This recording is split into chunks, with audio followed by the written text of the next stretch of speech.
నిర్మల్ జిల్లాలో HP gas తూకంలో అవకతవకలతో వినియోగదారులు షాక్కి గురవుతున్నారు. ఒక్కో గ్యాస్ సిలిండర్లో దాదాపు 3 నుంచి 4 కిలోల గ్యాస్ తక్కువగా రావడంతో వినియోగదారులు కంగుతిన్నారు. దీంతో సంబంధిత అధికారులకు ఫిర్యాదు చేశారు. దస్తూరాబాద్కు వచ్చిన గ్యాస్ సిలిండర్ల వాహనంలో వచ్చిన 40కి పైగా సిలిండర్లలో తక్కువగా గ్యాస్ ఉన్నట్లు నిర్ధారణ అయింది. ఏలుగా ప్రజలను మోసం చేస్తున్న హెచ్పీ ఏజెన్సీ లైసెన్స్ రద్దు చేసి నిర్వాహకులను కఠినంగా శిక్షించాలని వినియోగదారులు డిమాండ్ చేస్తున్నారు. కాగా మొత్తం 40 సిలిండర్లలో ఒక్కో సిలిండర్లో 3 నుంచి 4 కిలోల బరువు తక్కువగా రావడంతో హెచ్పీ గ్యాస్ ఏజెన్సీపై శాఖాపరమైన చర్యలు తీసుకుంటామని అధికారులు తెలిపారు.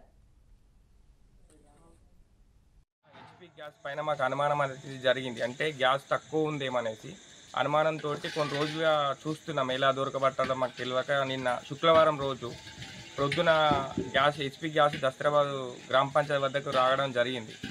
అప్పుడే అక్కడ ఉన్న యువకులు గ్రామస్తులు మేము అందరం కలిసి అక్కడ ఒక తూకాన్ని అంటే ఒక తరాజు తీసుకొచ్చి దాన్ని జోకి చూడగా 4 కిలోల నుండి 5 కిలోల బరువు తక్కువ వచ్చింది. అంటే ఒక్కదాంట్లో అలా ఉంది మనం చూసేసి ఇంకొక 4 సిలిండర్లు చూసినా కూడా అలాగే తక్కువ వచ్చింది. అప్పుడే వెంటనే మేము మా దగ్గర ఉన్న పోలీస్ స్టేషన్కి వచ్చి దాని మీద ఆ ఏజెంట్ మీద కంప్లైంట్ చేయడం జరిగింది. అందులోనే భాగంగానే ఆ గ్యాస్కి సంబంధించిన ఆఫీసర్స్ వచ్చి దాని మీద ఎంక్వైరీ చేస్తే అన్ని 46 సిలిండర్లు కూడా గ్యాస్ తక్కువనే ఉంది. ఉన్న తర్వాత వాళ్ళు దాని మీద కేసు ఫైల్ చేసిండ్రు. వాళ్ళ మీద సరైన చర్యలు తీసుకుంటా అని చెప్పినారు. ఇక ముందు ఎవరు సిలిండర్ తీసుకున్నా కూడా కంపల్సరీ చెక్ చేసి తీసుకుంటే బాగుంటుందని హెచ్పీ. ఇక ఇదే రైట్ బ్రేకింగ్ న్యూస్ చూస్తున్నాం. నిర్మల్ జిల్లా హెచ్పీ గ్యాస్ తూకంలో అవకతవకలతో వినియోగదారులు షాక్కి గురవుతున్నారు. ఇక ఇదే అంశంపై మరింత సమాచారం మా ఆదిలాబాద్ ప్రతినిధి శామ్ అందిస్తారు. శామ్, చెప్పండి, గ్యాస్ సిలిండర్లో దాదాపు 3 నుంచి 4 కిలోల గ్యాస్ తక్కువగా రావడంతో వినియోగదారులు ఫిర్యాదు చేసినట్లుగా తెలుస్తోంది. దీనిపై యాజమాన్యం ఏమంటుంది? హెచ్పీ గ్యాస్ యాజమాన్యం అలాగే పోలీసులు అధికారులు ఏమంటున్నారు? బ్రాహ్మణి నిర్మల్ జిల్లా దస్తూరాబాద్ మండలంలో వినియోగదారులకు గ్యాస్ ను సప్లై చేస్తున్న హెచ్పీ గ్యాస్ ఏజెంట్ సిలిండర్లో గ్యాస్ ను తీసి వినియోగదారులకు గ్యాస్ తీసిన సిలిండర్లను సప్లై చేస్తున్నాడు. అనుమానం వచ్చిన వినియోగదారుడు సిలిండర్లను తూకం వేయడంతో సిలిండర్ బరువు తక్కువ రావడంతో వినియోగదారుడు పోలీసులకు కూడా కంప్లైంట్ చేశాడు.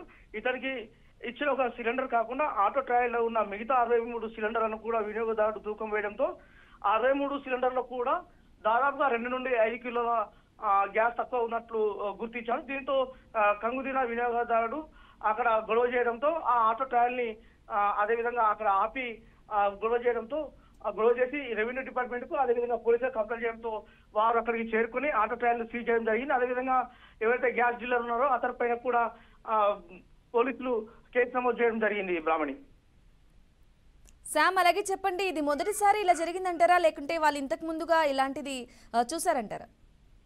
బ్రాహ్మణి, ఇప్పుడైతే ఎవరైతే వినియోగదారుడు ఉన్నారో వినియోగదారుడు అతనికి అనుమానం వచ్చి జోకడంతో దాదాపు 2 నుండి 5 కిలోల గ్యాస్ ఒక్కో దాంట్లో తక్కువగా ఉన్నట్టు గమనించాడు. అదేవిధంగా అయితే ఈ ఒక్కసారే కాకుండా ఇంతకు ముందు కూడా జరిగే అనుమానం కూడా అతనికి వచ్చే ఉంటుంది. ఎందుకంటే అతను ఒక గ్యాస్ సిలిండర్ వినియోగిస్తే ఎన్ని నెలలు వస్తుంది, ఎన్ని రోజులు వస్తుంది అని చెప్పేసి నాకు ఒక ఐడియా ఉంటుంది. కాకపోతే అది అతను వినియోగం తగ్గినా ఇప్పుడు దాన్ని బట్టి అతను తెలిసిపోతుంది అతని గ్యాస్ ఎన్ని రోజులు వస్తుంది అనేది. దాన్ని బట్టి అతను తెలిసిపోతుంది. అతను దాదాపు అతనికి అనుమానం వచ్చే ఈ విధంగా ఆ గ్యాస్ సిలిండర్ జోకడంతో అతనికి తెలిసిపోయింది. దాదాపు ఆ గ్యాస్ సిలిండర్ లో ఉన్నటువంటి గ్యాస్ ని తీసి వాళ్ళు అక్రమంగా దాన్ని వేరే విధంగా అమ్ముకుంటున్న అనుమానం అయితే ప్రతి ఒక్క జనంలో ఉన్న మాత్రం ఉండిపోయింది. Brahmani, right Sham Kumar, thank you for the updates.